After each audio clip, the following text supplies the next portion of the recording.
Reka tubasuhuze kandi tubifurize gukomeza kunogerwa na gahunda zacu tuba twabateguriye.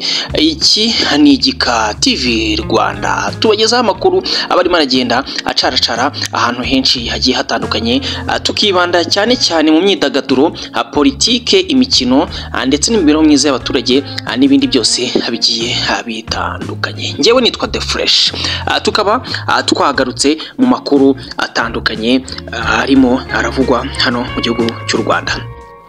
Reka tubabwire ko Kwizera Emeline wamamaye ku izina ry'Ishanga, aho iryo zina ryaturutse ko The Ben yaje gukurura Ishanga mu gihe bari barimo barifotoza, bityo biza kumenyekana ko uwo mukobwa icyo yakururaga yari Ishanga, bityo Emeline ahita amenyekana ku izina ry'Ishanga. Kwizera Emeline Ishanga na bagenzi be bakaba bamaze koherezwa mu kigo ngororamucyo cya Huye cyitwa Huye Isange Rehabilitation Center iri mu murenge wa Ngoma, aho bari kuvurirwa ibiyobyabwenge byo mu bwoko bw'urumogi. Ni amakuru yemezwa na bamwe mu bakora muri ririya vuriro, ariko bakaba birinze ko amazina yabo yajya hanze. Ariko hari abo bafunganywe bari mu Uwineza Nerisani wakomeje gufungwa, akaba azakurikiranwa icyaha cyo gufata no gusakaza amashusho y'urukozasoni. Ku rundi ruhande ariko Uwase Berize yaratashye nyuma yo gusanga nta mpamvu yo kumukurikirana. Huye Isange Rehabilitation Center ivura ababaye imbata y'ibiyobyabwenge, aho umuryango wawe cyangwa se wowe ubwawe wishyura ikiguzi kiba cyakugiyeho muri process zo kukuvura. Ushobora kwijyana mu gihe wumva utagishoboye kwigenzura, cyangwa se ababyeyi wawe bakakujyanayo.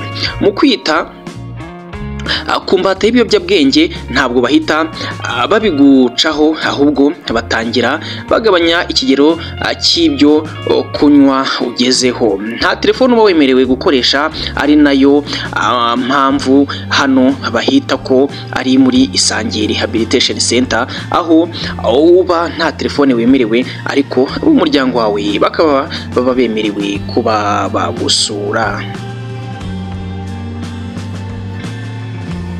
Muri makeya, uyu Kwizera Emeline n'itsinda ry'abantu 8 bari barakoraniye mu itsinda ry'ise Ririci Gang, batawe muri yombi tariki ya 17 Mutarama umwaka wa 2027. Bakaba bari bakurikiranywe n'urwego rw'ubugenzacyaha RIB, aho abarindwi muri bo bahise bafungwa nyuma y'uko bagize uruhare mu gusakaza ndetse no gufata amashusho y'urukozasoni ndetse banakora imibonano mpuzabitsina. Iryo tsinda ryarimo abakobwa 6 n'abahungu 3. Abafunzwe batawe muri yombi tariki ya 17 z'ukwezi kwa mbere umwaka wa 2023. Umwe umuvugizi w'urwego rw'ubugenzacyaha RIB yatangarije ibinyamakuru ko abo bagabo ndetse n'abakobwa bamaze gutabwa muri yombi. Yagize ati, nibyo koko kugeza ubu twafashe 9 barimo abakobwa 6 n'abahungu 3 bagaragara mu mashusho amaze iminsi asakazwa ku mbuga nkoranyambaga bakora imibonano mpuzabitsina. Bakurikiranyweho ibyaha birimo gukoresha ibiyobyabwenge, gusakaza amashusho y'urukozasoni mu ruhame no gukora ibiterasoni mu ruhame. Abari gukurikiranwa uko ari 9 bahuriye mu itsinda bise Rich Gang, ari naryo bifashishaga mu gukwirakwiza aya mashusho y'urukozasoni. Abo barimo Ishimwe Patrick, Uwineza Nerisani, Gihozo Pascaline, Kwizera Emeline, Uwase Sariha, Uwase Berize, Shakira Uwase, Rucyana David ndetse na Banza Julien. Bose bari bafite hagati y'imyaka 20 ndetse n'imyaka 28. Barindwi muri bo bari bakurikiranwe bafunze, mu gihe abandi 2 bari bakurikiranwe badafunze. Bari bafungiye kuri sitasiyo zitandukanye za RIB, harimo ya Kicukiro, Gikondo, Remera, Kacyiru ndetse na Kimironko, mu gihe dosiye zabo ziri gutunganywa ngo zibe zashyikirizwa ubushinjacyaha. Gusa bakaba bamaze gufata icyemezo cyo kubohereza muri Huye Isange Rehabilitation Center. abo bakobwa n'abasore bifataga ayo mashusho bari gukora imibonano mpuzabitsina bakayasangiza abagore cyangwa abagabo ndetse n'abadiaspora kugira ngo babahe amafaranga ubwabo bakayifata. Abafashe barapimwe basanga bakoresha ibiyobyabwenge, aho mu bapimwe basanganywe urumogi ruri ku gipimo kiri hagati ya 55 na 275 mu gihe igipimo bisanzwe kiri hagati ya 0 ndetse na 20. RIB yavuze ko urubyiruko rukwiye kumenya ko imbuga nkoranyambaga zitabereyeho gusakaza amashusho y'urukozasoni cyangwa se gukorerwaho ibyaha. Dr Murangira Bitsiri yatangaje ko yaravuze ati muri iyi minsi hari abantu biharaje gushinga imbuga za WhatsApp ugasanga bakwirakwiza amashusho y'urukozasoni. RIB irasaba kubihagarika kuko itegeko rihana rifata imbuga nkoranyambaga zose nk'uruhame.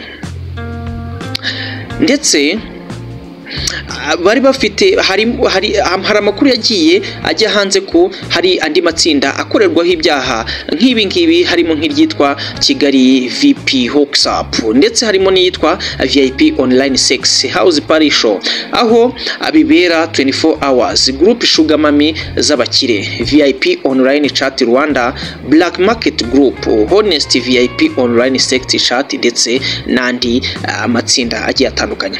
RIB isobanura ko yasobanuye ko iperereza ry'ibanze ryagaragaje ko hari abantu bagize ubucuruzi ibijyanye no gukwirakwiza amashusho y'ubwambure. Murangira yagize ati ibi bintu bikwiye gucika kuko ntawe uzongera kwitwaza ngo amafoto ye yagiye hanze kuko harimo ubufatanyacyaha. Isobanura ko kandi hari abandi basigaye barahindutse abashyushya rugamba mu gusakaza ibibi byagaragaye ku bandi. Abo ngusanga babwira abantu ngo niba ushaka agafoto cyangwa video ya kanaka y'ubwambure nyandikira muri DM, ndetse ngo hari n'abatanga nimero za telefone. Yagize ati ibi bifatwa nko kugambirira gukora icyaha kandi birahanwa. Iperereza ryagaragaje ko ibi bikorwa byo gukwirakwiza amashusho y'ubwambure ababikora babishishikarizwamo na bamwe mu bagabo cyangwa abagore bubatse n'abatubatse babizeza amafaranga menshi. Perezida Paul Kagame ubwo ari mu masengesho yo gushimira Imana ibyiza yakoreye igihugu kuwa 19 Mutarama 2025 yatakaje ko bidakwiye kubona mu muryango habamo abantu bagenda ku muhanda biyambitse ubusa kuko abihabanye n'umuco. Uyu yagize ati nkurikira ibintu bibera ku mbuga nkoranyambaga, intambara zirirwaho z'abana bato aho bambara ubusa ku muhanda bakambara ubusa. Uwambara ubusa ararata iki kandi adafite? Twese tudafite.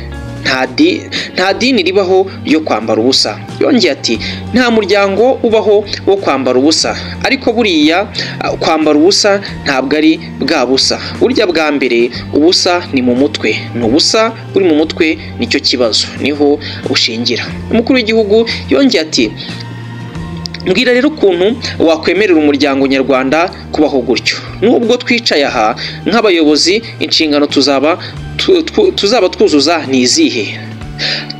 Tuzibaze, ese ni izambika ubusa abanyarwanda?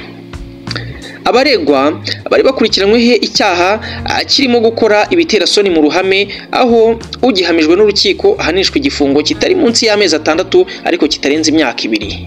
Icyo gushyira ahagaragara amashusho yerekeranye n'imikoreshereze y'ibitsina hakoreshejwe mudasobwa cyangwa urusobe rwa mudasobwa, uwo gihamye ahanishwa igifungo kitari munsi y'imyaka 3 ariko kitarenze imyaka 5 n'ihazabu y'amafaranga y'u Rwanda atari munsi ya miliyoni 1 ariko atarenze miliyoni 3. Icyaha cyo gukora ibikorwa byerekeranye n'ibiyobyabwenge cyangwa urusobe rw'imiti, iyo ugihamijwe n'urukiko uhanishwa igifungo kitari munsi y'umwaka 1 ariko kitarenze imyaka 2 cyangwa imirimo y'inyungu rusange. Ikindi cyaha bari bakurikiranyweho ni icyo kumviriza ibiganiro, gufata amashusho cyangwa kubitangaza. Ugihamijwe n'urukiko ahanishwa igifungo kitari munsi y'amezi 6 ariko kitarenze umwaka 1. Icyaha cya nyuma bari bakurikiranyweho ni icyaha cyo gutangaza amakuru y'urukozasoni hakoreshejwe uburyo bw'ikoranabuhanga. Ugihamijwe ahanishwa igifungo kitari munsi y'amezi 6 ariko kitarenze imyaka 2. Gusa aba bakaba bamaze koherezwa mu kigo ngororamuco giherereye mu karere ka Huye. Komeza ubane natwe, iki ka Rwanda TV turi hano ku bwawe.